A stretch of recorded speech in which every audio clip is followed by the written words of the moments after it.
अगर तुम यह चैनल पे नए छो तेल करियो ये चैनल गोड सब्सक्राइब बे दबाइयो अथ बेल आइकनस पे क्लिक ताकि तुम मिलो लेटेस्ट वीडियो हंस अपडेट।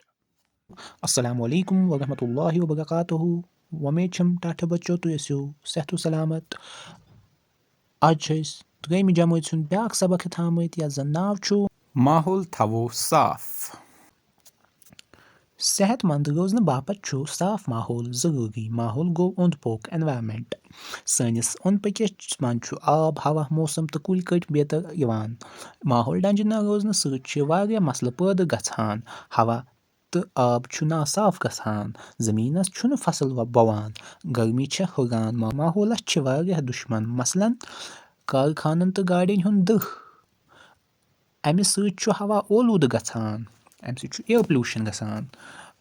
पॉलीथीन तो प्लास्टिक चीज यम चीज छिन गलान तो हचान। यम छिन जमीनस मज फसल बवन दिवान। यमन हुंद दह छु खतरनाक।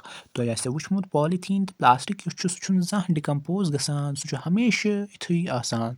इसलिए गसन न यम चीज ज्यादातर इस्तेमाल करन। यम छ सनिस माहौलस खतर खतरनाक साबित गछान।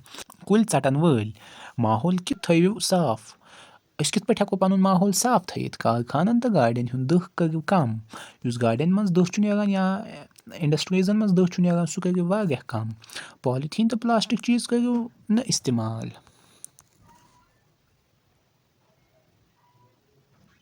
वनन करियो रच ज्यादा खोत ज्यादा कुल सन लगावन जमीनस मज। ज्यादा खोत ज्यादा कुल गसन वोबदावन। आब करो न ज़ाया। वाटर गछ न जहन पानी जो है वो कभी ज़ाया नहीं करना चाहिए। ছোট ছেट दिमो न कॉलन दर्गत। ছোট छीट दिमो न कॉलन दर्गत। आब थयो साफ। जानवारन करियो रच तिम छ सोन ओंद पोक साफ थावान।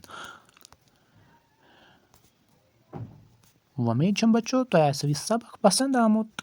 फी अमानिल्लाह।